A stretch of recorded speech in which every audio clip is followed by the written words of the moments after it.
Hello, my name is Danielle and welcome to my channel. I am making this video to introduce my 2022 no-buy year. I've been really inspired to embark on this project because of the content of several creators here on YouTube.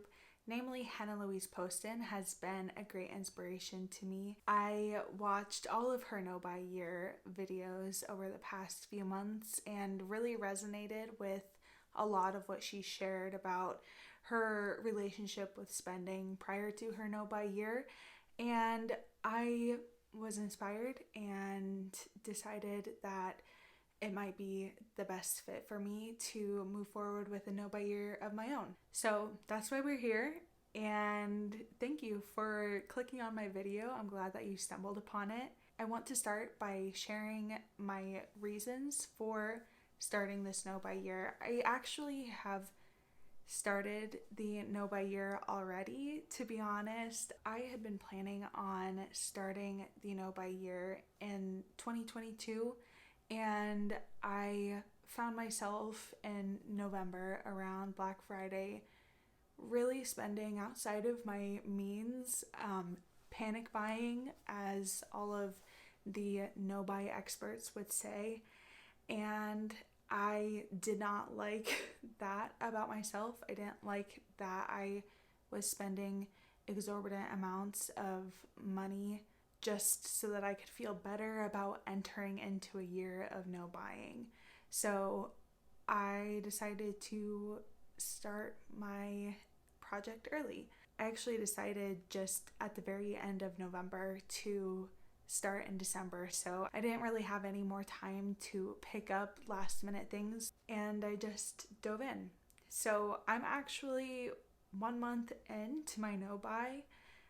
Well, nearly there. It's the end of December now, and I've been feeling pretty good. It's not fully hit me yet, I don't think, because I had some residual purchases still trickling into my mailbox that I had purchased at the very end of November.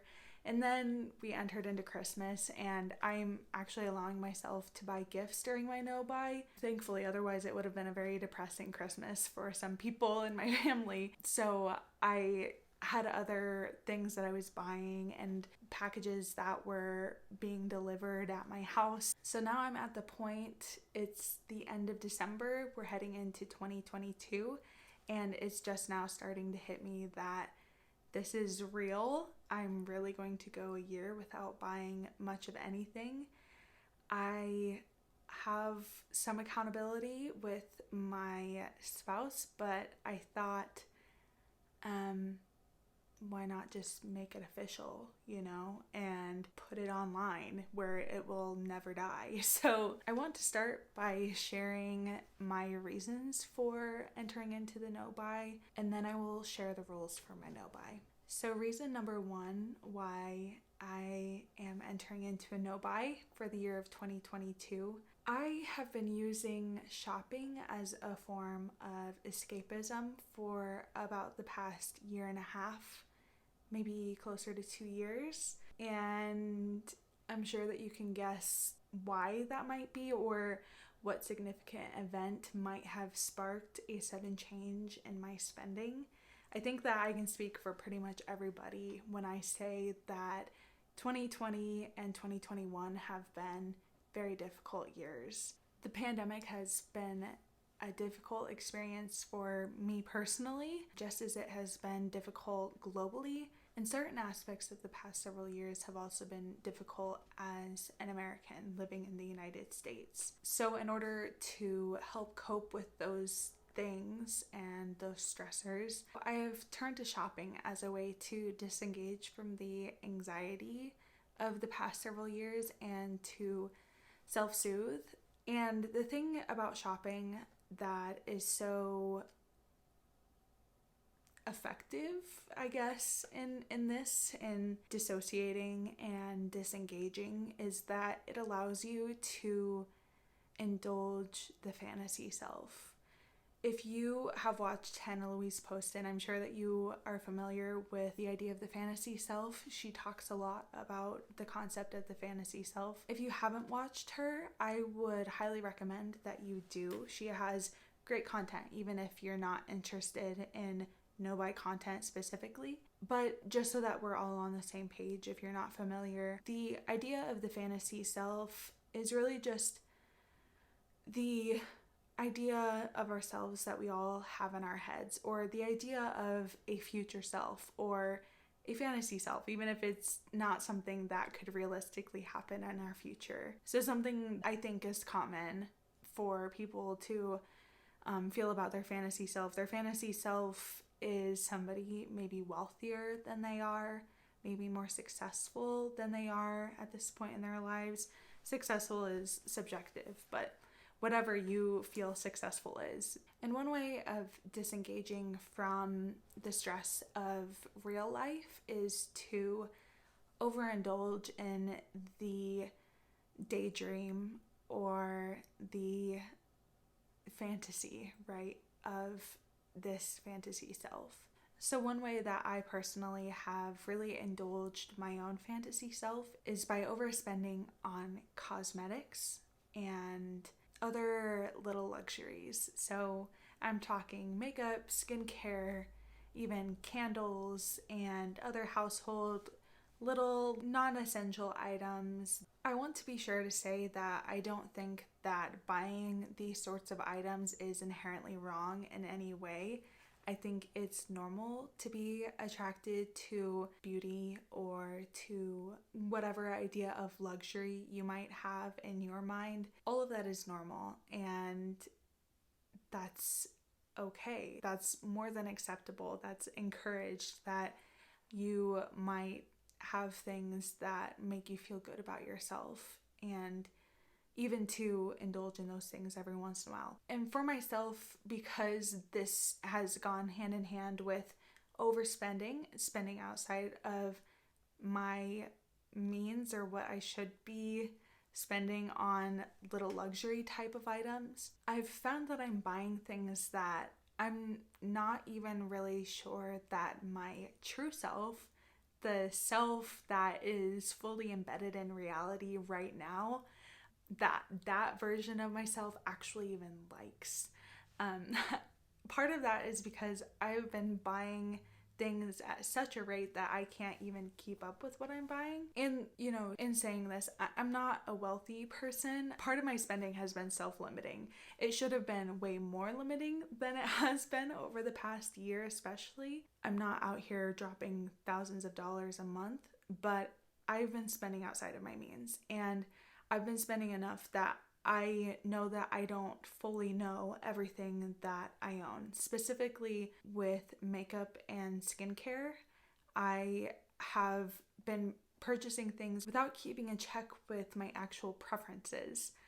I haven't given myself the chance to check in and make sure that I actually like them, that I try them, that I use them so much that I know them very well. So I've been indulging the fantasy self so much that I have, in some sense, lost track of the true self that is interested in those things. So number one, I would like to re-strengthen that connection with my true self and my actual preferences, so that in the future I can make smart choices for the self that I really am right now. My second reason for wanting to enter into a no-buy is to meet some of my financial goals. A lot of circumstances changed about my personal finances during the pandemic. I actually was quite lucky, quite privileged. I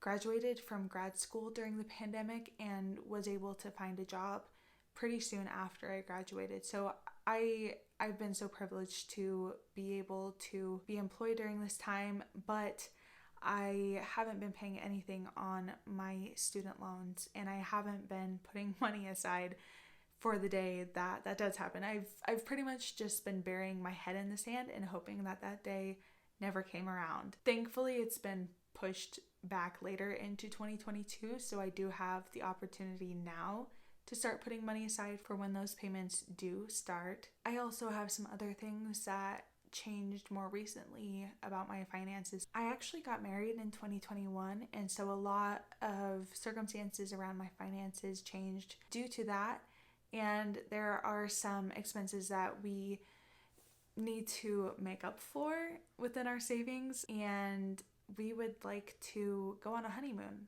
whenever we are able to, whenever the world is safe enough for us to go on a honeymoon. So we need to be saving up for whenever that time does arrive so that we can have that experience when the time does come, when it is safe enough for us to do that. So with all of that being said, I feel that, you know, after all of this time indulging the fantasy self and feeling some financial responsibilities, but not the full weight of student loan payments and future financial obligations and goals that we have, I would like to kind of return to reality in the financial sphere as well. So I'm hopeful that we can set some of that money aside simply by me cutting out those little luxuries for some time. My third reason is simply that I would like to spend my time doing something else. My goal isn't to abandon those little luxurious experiences of putting makeup on in the morning or doing my skincare routine. In fact, I would like to become all the more familiar with them as I become more familiar with the things that I already own. But I would like to place them into a proportional balance with everything else that I truly value as fulfilling ways to grow and evolve as a human being. I do think that those little luxuries can be valuable, but at the end of the day, I have greater values that have, for whatever reason, taken a backseat over the past several years because that has just been easier and what I could handle at the time. But now I'm ready to step back in and to resubstitute my shopping behaviors of the past several years with practices that I love and that I feel are perhaps even more fulfilling, like creating and reading and learning. And finally, I just want to deeply know and cherish the things that I already have. I want to be so familiar with the makeup and skincare and other cosmetics and beauty items that I own. I want to be so familiar with those things that I could offer a review right now on the spot if I wanted to. I can't do that right now. I can do that with a few products, but with the vast majority of the things that I own, I can't honestly say that I could give you my full thoughts on them. I also want to be able to minimize my collection and to declutter the things that aren't serving my true self's preferences. I would love to be able to pass those things on to somebody whose true self would love those things. So that is another one of my goals this year, is to simply familiarize myself with the things that I already have. I also want to say regarding prioritizing certain values of mine, one of the values that I hold very close to my heart is the value of creativity. I want to be engaged in creative projects. That's something that gives me joy and helps me grow and evolve as a person. And this is one of those creative endeavors. Another value that I have is that I would challenge myself and step outside of my comfort zone. And this is certainly that. I've never done this before. I've never sat in front of a camera and edited a video and then posted it on the internet for anybody who wants to see. I'm well outside of my comfort zone right now, and I'm hopeful that this might be an opportunity to learn all the more about myself and to grow, and perhaps to grow along with you, whoever you are watching this video. I would love to have you along on this journey with me. Another reason that I am posting this online, I think I've alluded to this already, is that I would like to have some accountability. I have shared with my husband that I am embarking on this no buy, and perhaps I will tell others in my life as it seems appropriate throughout the year. But for now, I would like to share this with people who might also be understanding of what I am experiencing. In 2021, I actually tried a low buy and I completely failed. I did even post it on my Instagram, and I claimed that I would be trying a low buy for I think the second half of 2021, and I failed miserably.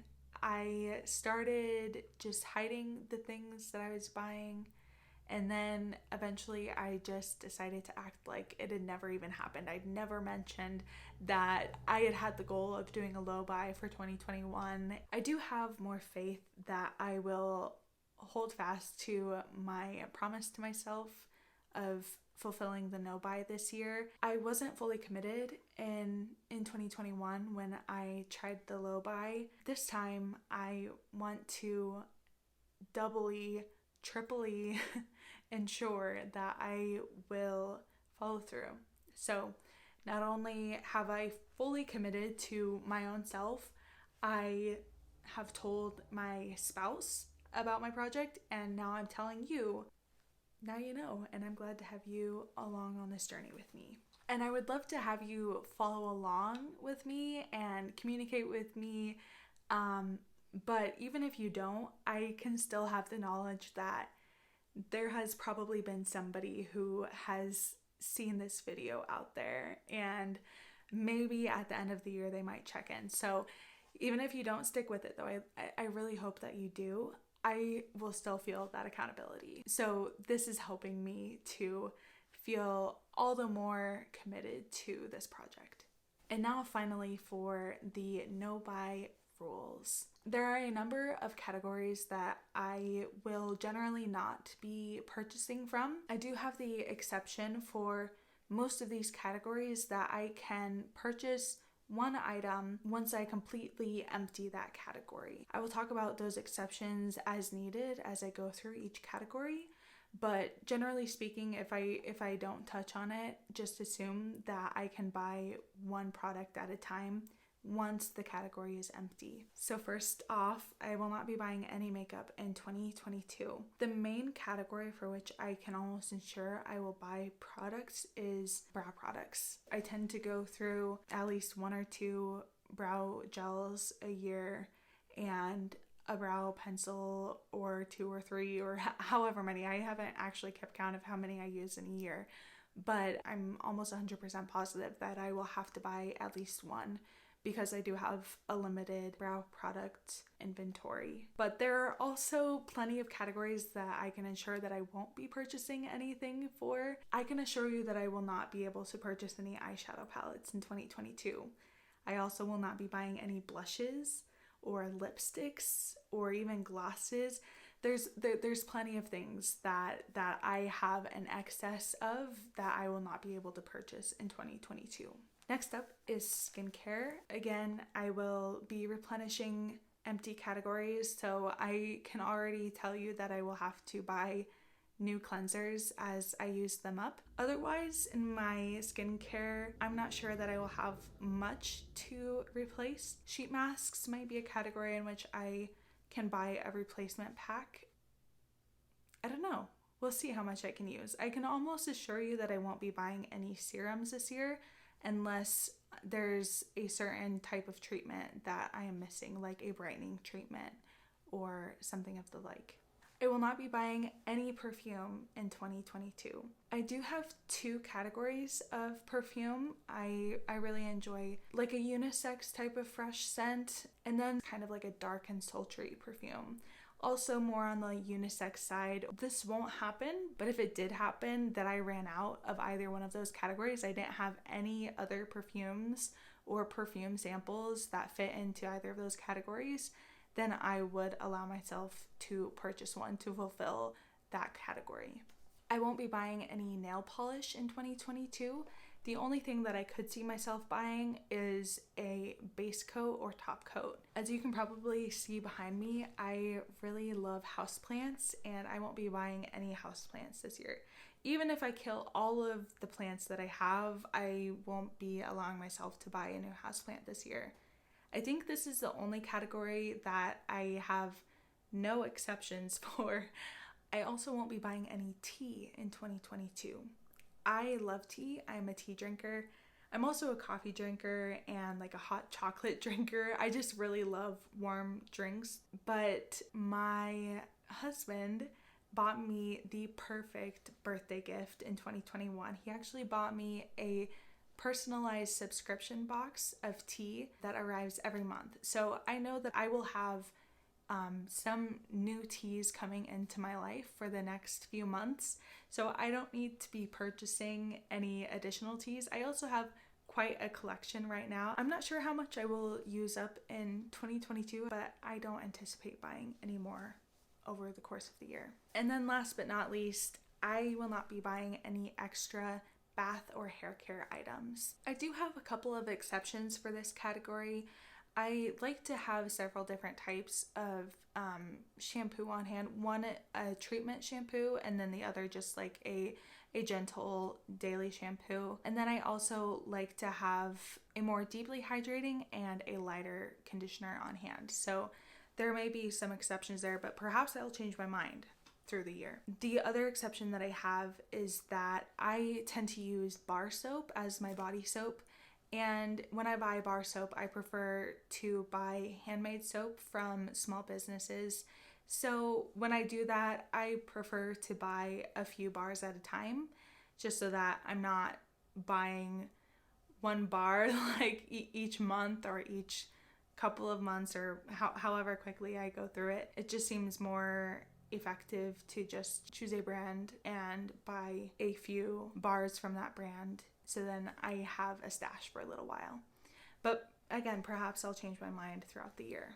The things that I can buy include gifts for other people. I also can buy necessary houseplant accessories, and so this would include things like soil and soil additives, or things necessary for like pest control. I also can purchase clothing. I'm young, I'm in my 20s, and I just have not had the time or the money yet in my life to be able to create a full wardrobe.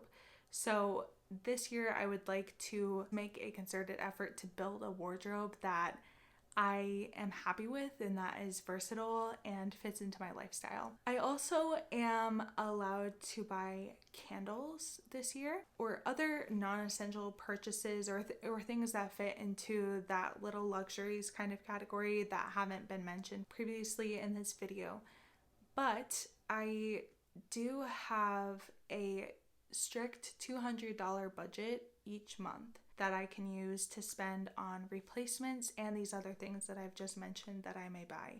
Things that aren't included in this budget include like the cost of my daily commute to work, any other sort of travel expenses, like perhaps if we would go on a honeymoon or on another trip to visit friends or something of the like. That would not be included in the $200 budget. But things that are unnecessary little luxury purchases for myself are included. So clothing would be included. If I were to stop along my commute to work and buy a cup of coffee, that would be included. If I were to buy a skincare replacement, that would be included in my $200 monthly budget. The other rule that I have for my budget is that I can't spend what I don't have. So each month I can choose to save part of my budget and roll it over into the next month, but I cannot borrow from a coming month to basically like overspend on my budget. So in January, it's looking right now like I will have a little bit of money saved from December to roll into January, maybe about $50. So that $50 will roll over into January, so I will have around $250 to spend in January, or available to spend. But I cannot borrow from the $200 that I have in February. I can't use the money that I don't have yet in January. I hope that makes sense, but I feel that it's a pretty standard way to budget. I will only spend the money as I have it or as it's permitted for me to spend each month. The last little unique thing about my no buy is that my husband and I will have a separate $300 budget for home improvement. Like I mentioned, we got married this year and we moved into a new home, and we're both pretty young and we just haven't had the time or the money in life to be able to acquire the things necessary to fully furnish a home. So each month we will have $300 that we can choose either to spend on small home improvement items or to save for larger ticket items. So for example, we are hoping to be able to buy a new bed. So for some months, we will be setting some money aside from our $300 monthly budget for the home to eventually be able to buy that larger ticket item of a nice bed. Within our little home budget, my husband and I have to agree to spend the money. So there is a little bit of inherent accountability. We each have our own monthly budget that we spend without the other person's direct permission or approval. This process of coming to an agreement on our home budget is just a way that we can hold one another accountable so that we are making intentional choices and so that we are checking in with each other on our goals as we try to improve the home that we have together. And I think that is everything. I think that I've covered all of my bases. Thank you so much for watching this video, and I hope that you will join me on this year-long no-buy journey. If you are doing a no-buy in 2022, I would love to hear from you. And if you have done a no-buy in the past, I would love to hear any tips or any encouragement that you have to share. I hope to see you here again soon. Thank you so much for watching. Please consider subscribing to my channel, and I'll see you in the next one.